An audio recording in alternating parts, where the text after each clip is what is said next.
Please వదిలే అబ్బాయి ఎందుకు అయితే Ramnagar Bunny my debut film Divija Prabhakar presents and producer Maleja Prabhakar and Prabhakar my family. ఈరోజు ఇక్కడికి వచ్చిన మీడియా వాళ్ళందరికీ థ్యాంక్ యూ.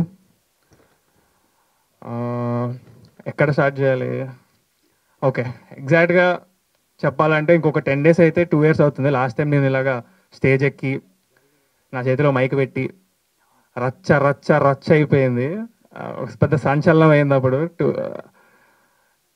ఈసారి ఏమవుతుందో కొంచెం టెన్షన్గానే ఉంది. బట్ ఎందుకు అయిందిరా అని నేను ఆలోచిస్తే నాకు అనిపించింది ఒకటే, ఎందుకో తెలీదు, నేను ఎవరెవరికి ఎక్కడెక్కడ కాలాలో అక్కడ కాలింది. దానికి రీజన్ ఏమీ లేదు. నా చేతులు నా జేబులో పెట్టుకున్నా అంతే. దానికి ఎందుకంత నా మీద లక్షల మంది కోట్ల మంది ఏమో పడిపోయారు అందరు నా మీద. దేనికి రా స్వామి, నాకు అర్థమే కాలేదు ఇప్పటికీ. అయితే చాలామంది చెప్పొచ్చింది ఏంటంటే స్టేజ్ మీద ఒకలాగా బిహేవ్ చేయాలంట. ఏమో మరి నాకు స్టేజ్ మీద ఒకలాగా కింద ఒకలాగా బిహేవ్ చేయడం రాదు. సినిమాలో చేస్తాను యాక్టింగ్, కానీ రియల్ లైఫ్లో చేయమంటే నా వల్ల కాదు. ఒకవేళ నేను టైం ట్రావెల్ చేయగలిగి September 16th 2022 మళ్ళీ అదే రోజులోకి వెళ్తే నేను మళ్ళీ అలాగే నిల్చుంటా, మళ్ళీ అలాగే మాట్లాడతా, మళ్ళీ అదే చేస్తాను. ఎందుకంటే నాకు తెలిసినంతవరకు నేను ఏ తప్పు చేయలేదు, ఎవరిని డిస్రెస్పెక్ట్ చేయలేదు. మా డాడీ మాట్లాడుతున్నారు, నాకు ఫస్ట్ టైం స్టేజ్ ఎక్కడం, ముందు 30 కెమెరాల పైన ఉన్నాయి, స్టాండ్లు వేసుకొని, ఏం అర్థం కాలేదు నాకు. ఆయన ఎందుకు పోగొడుతున్నారు నన్ను.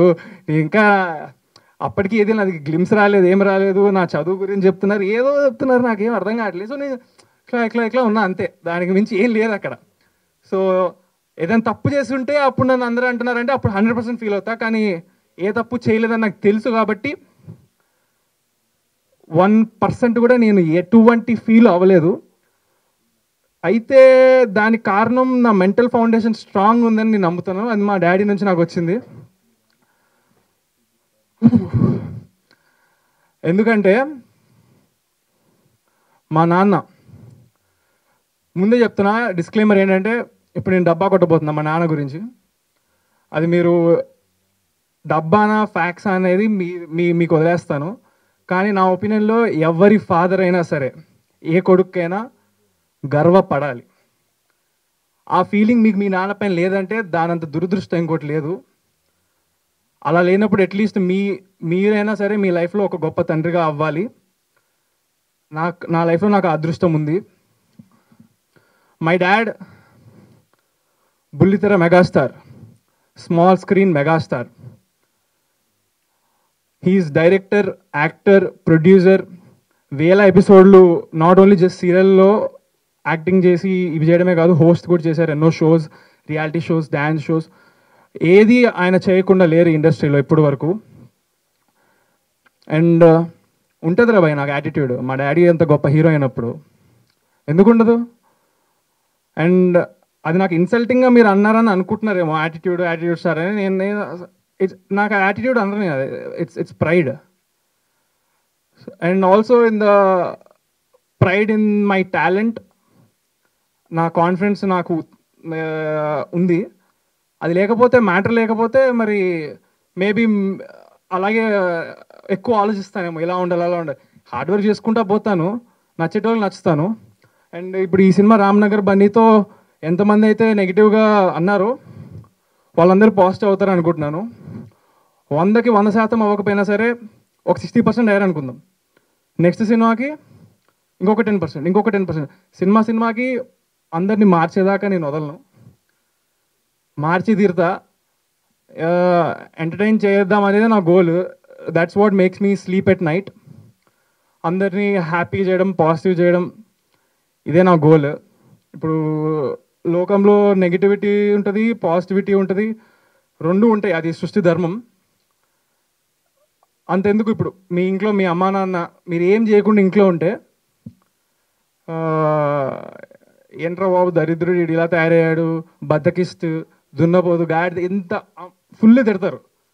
అదే మీరు ఒక వాటర్ బాటిల్ పట్టినా లేదా కొంచెం బట్టలు అటు తీసి చేసిన, ఆ మమ్మీకి ఏం హెల్ప్ చేసినా, లేకపోతే కొంచెం మార్క్స్ తెచ్చుకుని ఏమంటే అబ్బా నా కొడుకు బంగారం, అమ్మడి అమ్మ ఈడు జమ్ము అది ఇది అని బయట కూడా చెప్పుకుంటారు. ఎవరైనా అడిగితే ఆ రోజు అంతా హ్యాపీగా ఉంటారు. ఇట్స్ జస్ట్ అ సిచ్యువేషన్ అంతే. నచ్చే పని చేస్తే నచ్చేస్తాము, నచ్చని పని చేస్తే తిడతారు. సో నేను నిల్చోవడం ఇదంతా నచ్చలేదేమో, దానికి నేనేం హెల్ప్ చేయలేను. బట్ మూవీ పరంగా అయితే నేను మీకు నచ్చేలాగా చేస్తానని అనుకుంటున్నా. చేస్తాను 100%, నేను కాన్ఫిడెంట్. మరి ఇంకా చూడాలి, మరి తెలీదు. కానీ యాక్చువల్గా నన్ను అడిగితే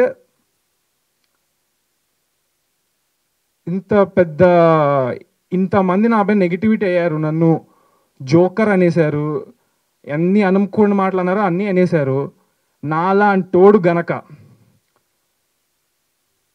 హిట్టు కొట్టాడు అనుకో, ఈ జనరేషన్ మొత్తానికి ఒక పెద్ద ఎగ్జాంపుల్. నాలాంటోడే నెగిటివిటీని పాజిటివిటీ చేసిండంటే ఎవడైనా చేయగలుగుతాడని ప్రతి ఒక్కళ్ళకి ఉంటుందని నేను అనుకుంటున్నాను. సో దానికోసం ఒకటే ఒక రిక్వెస్ట్ అందరికీ, రేపు పొద్దున యాటిట్యూడ్ స్టార్ అని మీకు సినిమా స్టార్ట్ అయ్యే ముందు వస్తుంది. Every positive person out there, I want you to scream. మీరు అరవాలి, ఇది నా రిక్వెస్ట్. నా కోసం కాదు, బట్ నెగిటివ్ నా కొడుకులందరికీ, ఓకే సారీ, నెగిటివ్గా ఉండేటోళ్ళందరికీ మైండ్ పోవాలి వాళ్ళకి. బేసిక్గా నాకు అదే కావాలి. I want everybody to just ఇంకా ఏమంటారు, స్ప్రెడ్ లవ్, పాజిటివిటీ. వీలైతే ప్రేమిద్దాం చూడు, మహా అయితే తిరిగి ప్రేమిస్తారు అంతే. సో ఏంద్ర మైక్ నా చేతిలో పెడితే బాగానే పోతుంది. నేను అసలు ఏం ప్రిపేర్ అవ్వలేదు స్పీచ్. ఇక్కడ లాస్ట్ టైం కూడా ఇక్కడ నుంచి వచ్చిందో మాట్లాడా, ఇప్పుడు ఇక్కడ నుంచి వచ్చేదో మాట్లాడా అంతే. Thank you. I don't know why I did that. Okay, those, thanks. Yeah.